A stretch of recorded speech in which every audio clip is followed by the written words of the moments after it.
What if the ruins of Nephi's temple and city have been hiding in plain sight this whole time? Whoa! Are you kidding me?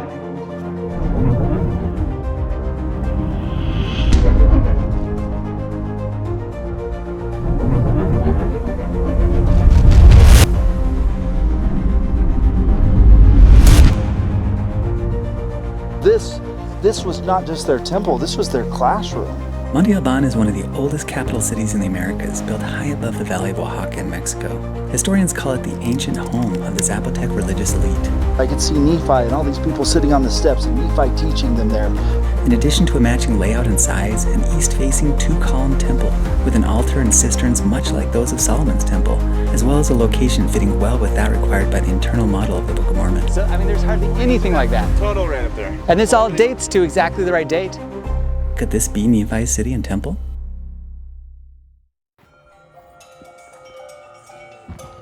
Okay, here we go.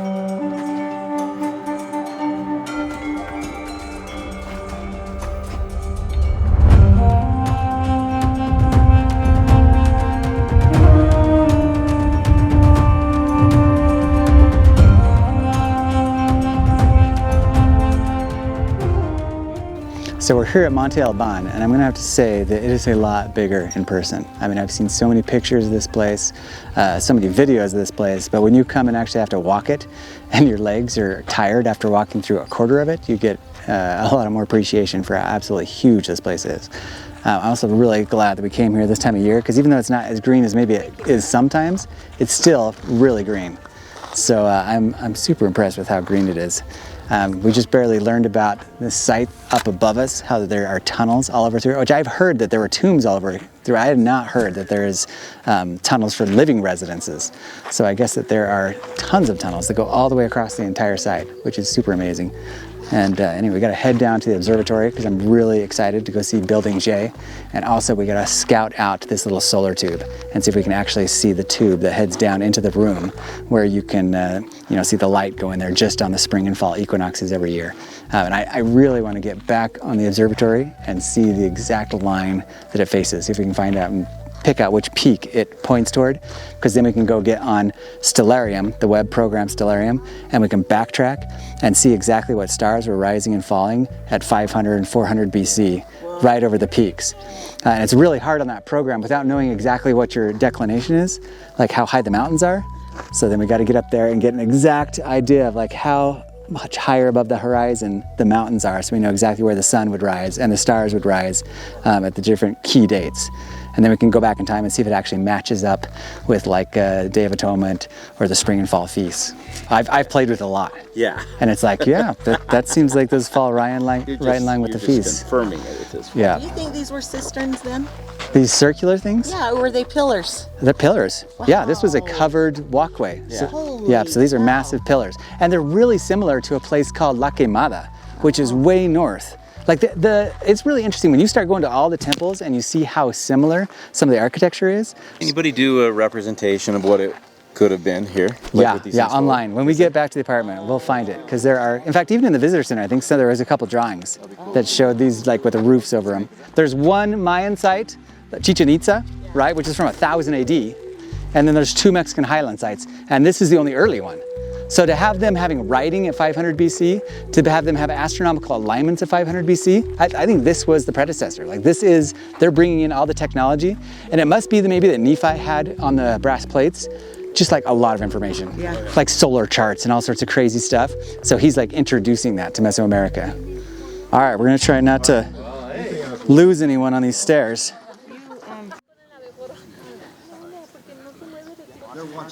You see that? El abejorro. Esta es una bendición. We can get Shane. Es una energía del universo, el que esté el presente aquí. You hear that? She's saying that it's magic, like energy from the universe is embedded in these bugs, and if they come to you, it means there's something to it. Tenemos los que tenemos. They're observing us. Es un observador. En serio, eso es un observador. Let them know what we're doing here. She's saying that whoever's supposed to be here at this moment is here. Oh, that's cool. Oh, wow, and now it's gone. Oh my That was cool. High five. ¿Cómo te llamas? Margarita, soy de Guaymas, Sonora. Margarita. De Sonora. Mi nombre es Margarita Ojeda Chávez. En estos momentos estamos aquí de visita en familia. Venimos mi hija, una hermana y mi sobrino y yo. Hemos estado siguiendo como sanadores para ayudar a mucha gente. Soy terapeuta holística. ¿Y ese lugar en Sonora es cerquita de Mazatlán o qué parte? ¿Cómo se llama otra vez, señora? ¿Quién? Margarita. Es un abejorro, y él es enviado por el universo. Es un ser vivo mágico. He's a magic servant. El abejorro indica que estamos ahorita potencialmente recibiendo cargas de energías del universo y que podemos pedir todos nuestros anhelos de nuestro corazón desde la emoción. Y el universo nos está escuchando y nos está sintiendo. Entonces ahorita es el momento de nosotros hacer nuestras peticiones. Además que hoy es una luna llena y es un gran mensaje. Siento la energía potencialmente inmensa.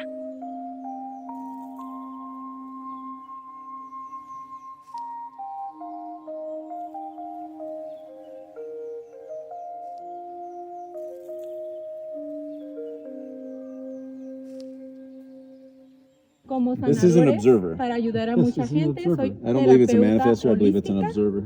An observer. El abejorro indica I would think that they'd be interested in our group because we just came from Missouri. We're talking about the Book of Mormon. We're talking about this potentially being Nephi's second temple, and so there'd be curiosity in the universe. Totally. Right? 100%. That just happened, guys. That just happened. Dude, this is a full-on entrance, probably to residences. Can you see that? It's hard to see inside of it, but I'll bet this goes all the way through the pyramid structure. So, I mean, this is a good example because the guy said that they were all over up there, like hundreds of them. And so then this is probably just an example of what you'd see if you could go in those ones. Yeah, this is awesome. This is better than any of the pictures. Yeah, this is epic. This is like, to me, this feels so, I don't know, way more powerful than Teotihuacan yesterday, even though that was cool. No, but I agree because it's like that's like a Gentile area, and you can tell it. All the artwork, all the stuff just feels like very. I feel like it's like New York versus Temple Square. I feel like I'm in a temple, and I feel like as I look at this, I can see what they were doing. I could see them. I could see teachers. I could see Nephi and all these people sitting on the steps, and Nephi teaching them there. I could see Jacob, his brother, over on these other teaching things here. I could see people sitting under here. They're getting teachings. This was not just their temple, this was their classroom. Yeah. This is where they came to learn. Yeah. And then you know what? They went out and ran around on the field. Yeah, the kids. Yeah. I mean, when Nephi was here, there would have been just a couple of early buildings built, right? But then through the years, all of these major buildings would have gotten built. He says, hey, we got to build this, and we got to do this, and we got to have this. Yeah. 20,000. Yeah, this is a nice sized city. They lived up here? Yeah. Like, so this is as big. On this hill, there was as many people as lived in the very biggest city in all North America, Cahokia. Right? And Cahokia dated to 1000 AD. And these are the pretty influential people that would live up here? Absolutely, yeah. This is just the aristocracy. Yeah. Yeah, and this is like the religious center of the Zapotecs, the empire capital. And there's tons of other little towns down in the valley. And then they are exerting influence all the way from one sea to the other. Toward the end of their reign, they became pretty militaristic. Like the very first skull rack in Mesoamerica is found in a Zapotec city down in near La Caneda. Did they find any of that kind of thing up here where you could tell the civilization became really corrupt and they were doing sacrifices? I think you can see it in the artwork. There's not a lot of sacrifices in Monte Alban, whereas like Teotihuacan, toward the later times of it, they're sacrificing people like crazy, and then the Aztec, of course, are next level. Yeah. Yeah, I'm not even sure if they've found a single proven sacrifice in Monte Alban. Wow. Yeah, even though, you know, they definitely didn't, you got to think of the Book of Mormon narrative because they are getting corrupt probably within the first 200 years. Show me a sign. And then by 350 years after Nephi arrives, 400 for sure, it's so wicked and they've ingrained and mixed so much with the Lamanites that Mosiah I is like, we're out of here.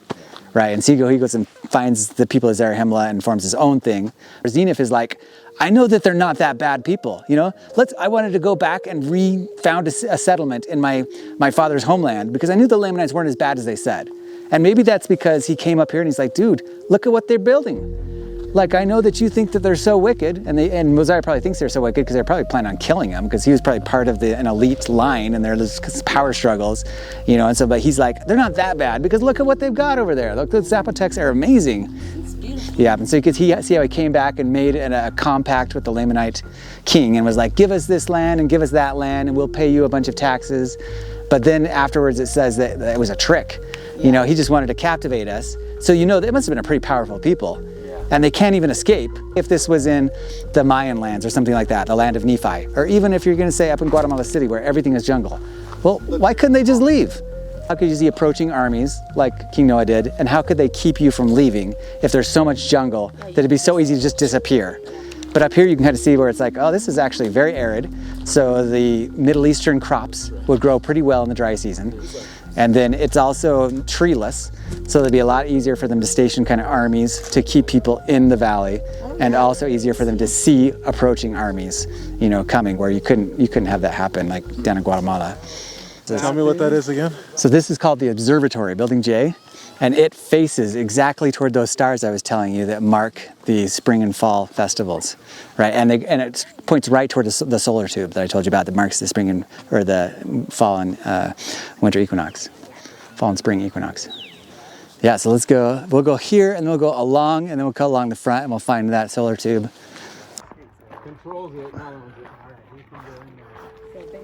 Dude, you guys see what this is built out of? I swear that is quartzite right there. Most of these are sandstone, but there's a little bit of quartzite. From as far as we've walked till now, anytime it was elevated, they're using it for the danzantes, living quarters or eating quarters or storage. So this one is still a late building though, 300 AD. A pair of tombs is located to the sides of the building near the palace. Okay, here we go.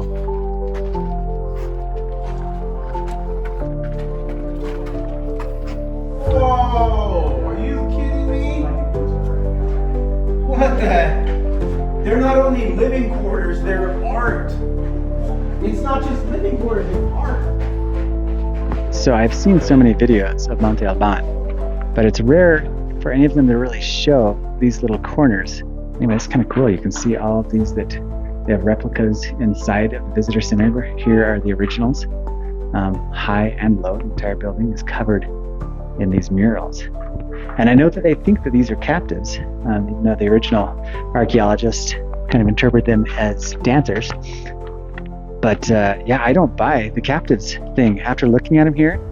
And we'll see it when we come over here and we see the emphasis, where not only do they kind of emphasize the crotch area, they draw like little people. There's one of them that has a little person where they've got to be just trying to portray their seed. Like, I'll bet money that is a portrayal of his son.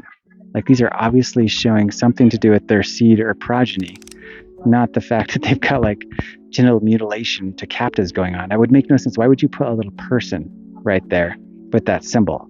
Like, that symbol has got to have something to do with their seed. And I'll bet you that is a picture of his son who was a king or something like that. Oh my gosh. Hey, you guys, look at this. Sean just noticed this. That room right there is blocked off, and then look at all these levels. Blocked off, blocked off, blocked off, blocked off, blocked. Oh yeah. This whole, every Windows. single one of these are in underground structures like this. Every single one of these. Was grassed over? Yeah, I mean, all of these sites would have been, you know, tons of grass and trees growing on them before they restored them. I'd like to imagine when they were built fresh. Oh God, with plaster on top of them. Yeah, can you imagine this place? Completely plastered and painted. A lot of the representations, they think that it was red. So I think that they find some original plaster with some red paint on it, which makes them think, yeah, this was all red, painted red. I feel like that's Red City. I've often wondered, like a lot of times, you know, it's all been lost to time, but they think that it was called Monte Alban, maybe after a family that were named the Albans, you know, but that it's called the White Hill. And maybe that's what the natives called it. Well, that's what it means, huh? Yeah, the White Hill. Which, if you look at Jerusalem, like Jerusalem is famous for its white limestone. Yes. Yeah, the Temple Mount is white limestone. It is the white hill, the true white hill. Yes. So it's just weird that they called this the white hill. Probably was painted red. Yeah. Well, I mean, it wasn't painted anything when they came here, but maybe it's named after an old. Yeah, maybe it's named after an old thing that it actually was painted white. Dang, look how steep that is. Isn't that intense? Hey, before you do, Sean's going up. what do you think of this place? Dude, it is amazing. I mean, I've seen so many videos and pictures, but being here, God, you can't compare pictures to real life. I mean, it's big. It feels a lot like Teotihuacan as far as walking from one end to the other. I think it's only half as long as the Avenue of the Dead, but that's still dang long. I bet, God, it's got to be a mile from one end to the other. Why does the energy feel different here to me than Teotihuacan? It really does, huh? It absolutely does. Yeah. It was desecrated. Yeah. I feel like I'm at the temple, but I can talk freely. That I could just say things, and if I want to go and run, I can go run and just see the sun, and it just feels like a temple. Yeah. It feels like the temple. I mean, the same thing happened to both places, where there are no sacrifices until about 200 AD, 250 AD at Teotihuacan, right? And then at 250 AD, you start seeing like grotesque things, start seeing sacrifices, and by 600 AD, they're degenerate, right? And this place is kind of similar. You know, I don't think you find any sacrifices here, but it got taken over by the Lamanites by the time Mosiah leaves, right? And so this was a Lamanite city for the entire end of its, like for the last 1,000 years of its existence, from probably 200 BC to about 700 to 1000 AD, it was a Lamanite city. But it really feels different. Like there's a different feel here. Yeah. All right, I'm running up there. Sean and Ryan are up there. I know I saw those two. They went? Let us go up.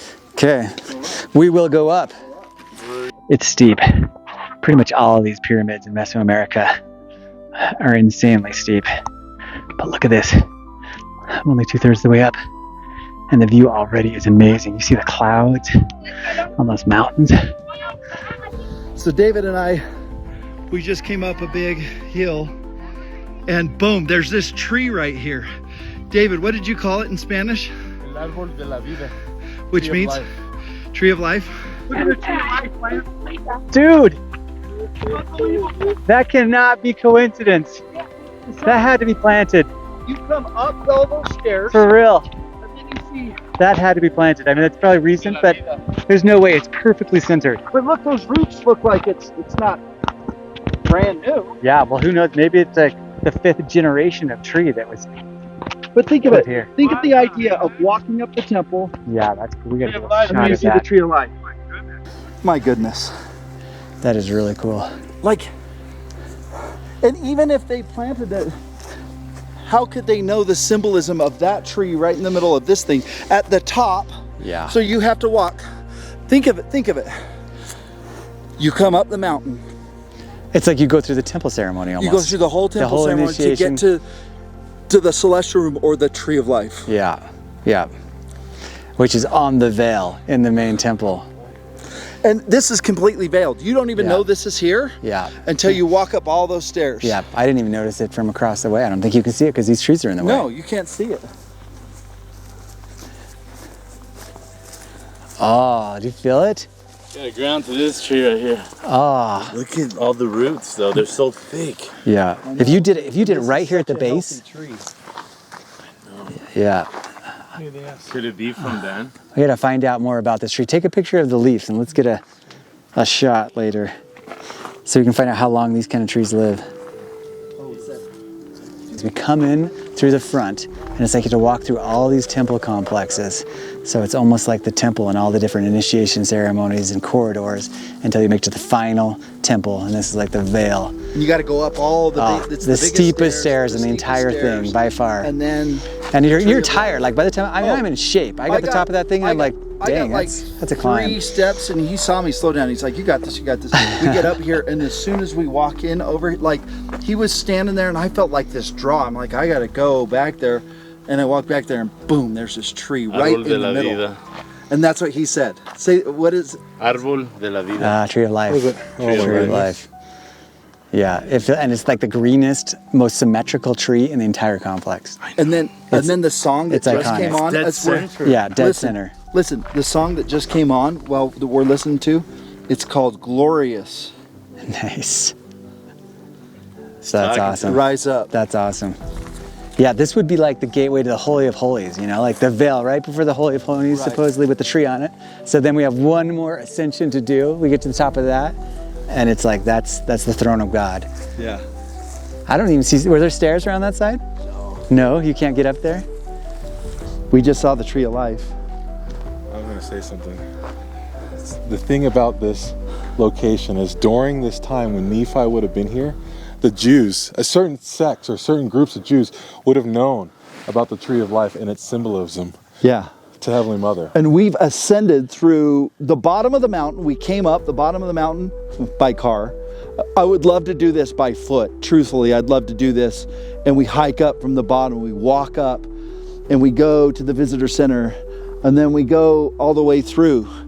And then you come all the way through all the different initiations, which is what we came through. And then boom, we get here. And then there's a tree of life. And there's a tree of life. And there's one final ascension, and it's right here. And you walk up these stairs. The final ascension is to the throne of God right up there. Oh, the hawk. I just saw it. The hawk. Is it right here? And now there's a hawk. Seeing a hawk at a spiritual site. Seeing a hawk, especially a spiritual sight, often regarded as a powerful symbol. Hawks are known for their sharp vision, focus, and ability to soar high, connecting earthly realms with higher spiritual planes. Here's what it could mean: heightened awareness, spiritual guidance, clarity and vision, call to action, connection to the divine. There's two hogs right there. They're right there. I see him flying right there. You guys hear about that hill back there? What is that hill? On the other side that's where King Noah's temple is, or his palace and his temple. For real? That hill? Yeah. So Lance, King Noah's temple would be where? Yeah, way down to the south. That hill right over there? Just the side and over from the hill. So did the Lamanites then take this over and then they built something over there? Yeah, the Lamanites would have taken this over just before or at the time Mosiah left. And so then when Zeniff comes back in, he asks him, like, makes a deal, can I take some part of land? And he gives them two different areas. So he says, yeah. He's probably standing right here. Imagine this. He's standing right here and he says, whoever the Lamanite king that took it over said, listen. You see that right over there? That bound right over there? It's all you. Your people can go over there, but we're taking this over. And he's like, okay, that's not too far. Y en ese libro contiene las enseñanzas que les dieron aquí a nuestra gente. You telling him about the Book of Mormon? Yes. El Libro de Mormon? He's sharing the gospel. He's doing missionary work. Y ellos también fueron.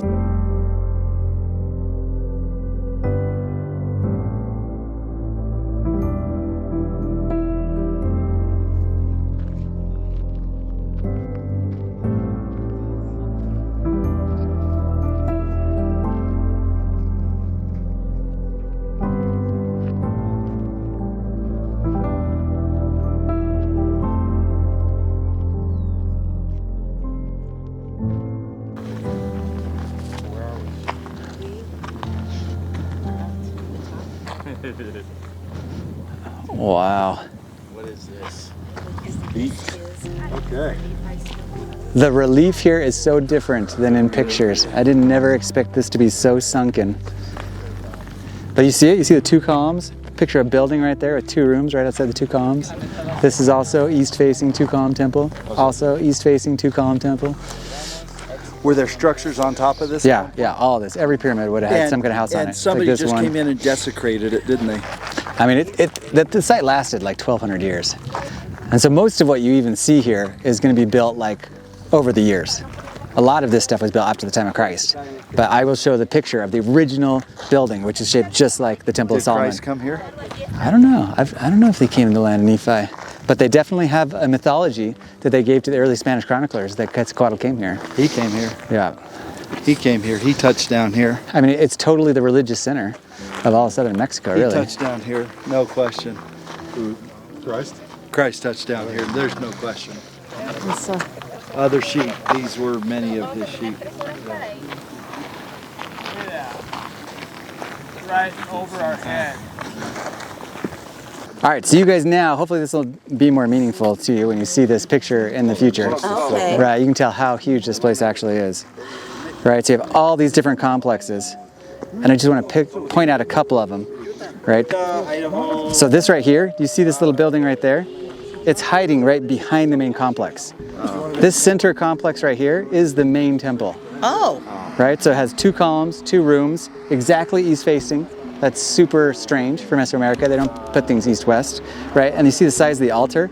We'll go walk by it, right behind that tree. Right, so the original temple would have been where they found the magnetic signature of it, right? So it was knocked down, and shortly after they built another one, but they followed the same template. We've got 2 columns, right? They're gone right now, but you can actually see where they were sitting. Is that and that? Yeah, well, you see right up in front of the entrance, they're like 2 columns. It's 2 rooms, east-west, huge altar right here. Not only does it face exactly east, like you guys can see the exact center of it goes right over that solar tube.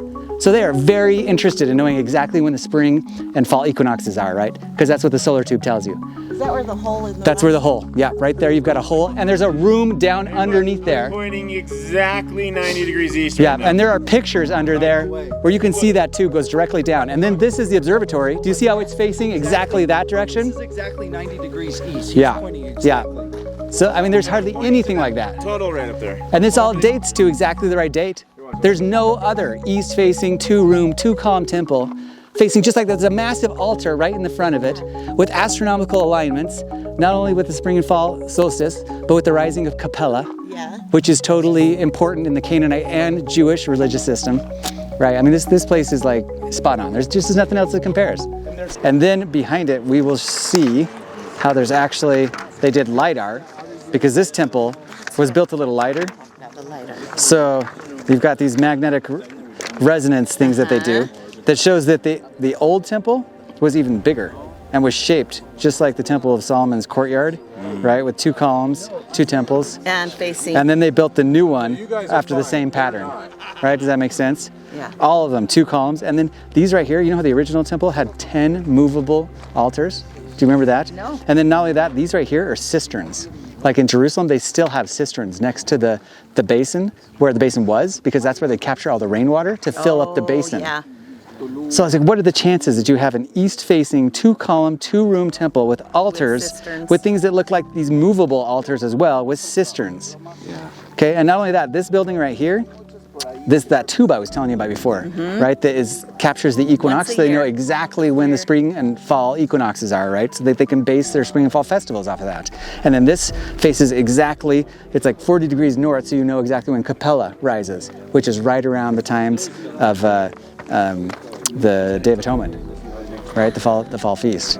So I mean, you guys just got so many things that there is no other place in Mesoamerica, and then it fits spatially, because we're exactly north of the narrow strip of wilderness of the Rio Balsas and where the head of the River Sidon would have been, and the land of Zarahemla, and the radiocarbon dating matches perfectly.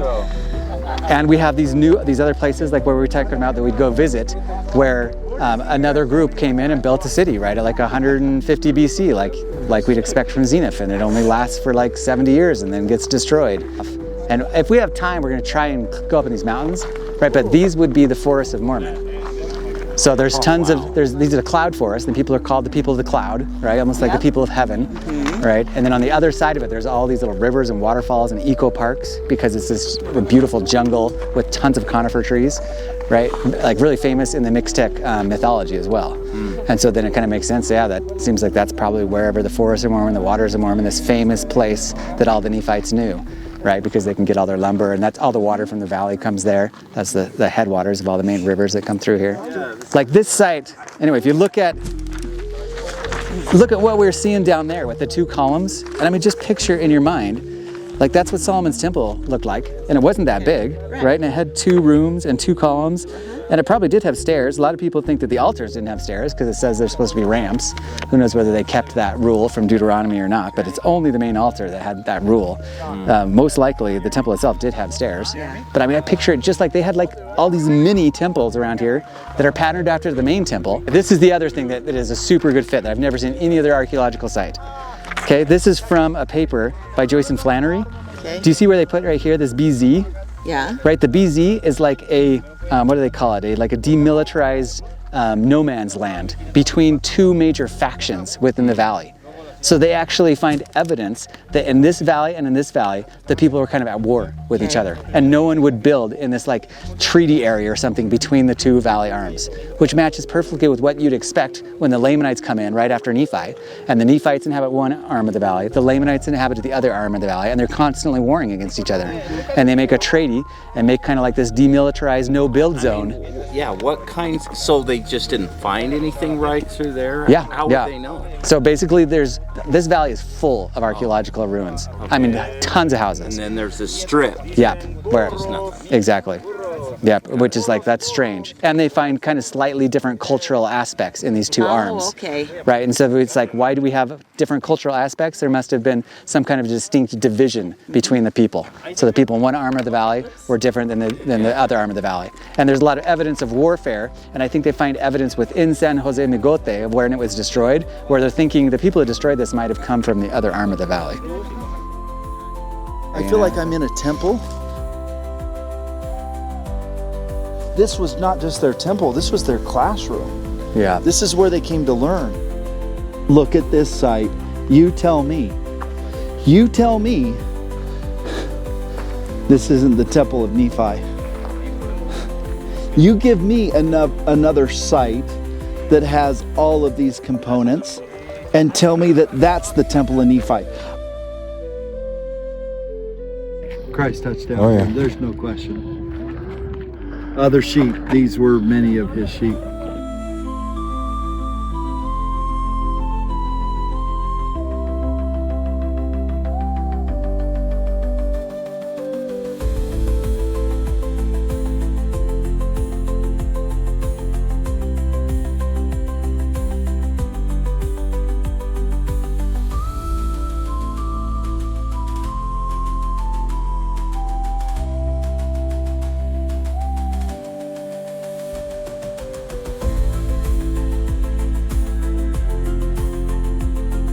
Okay, so literally we are at Nephi's temple. I'm convinced this is Nephi's temple.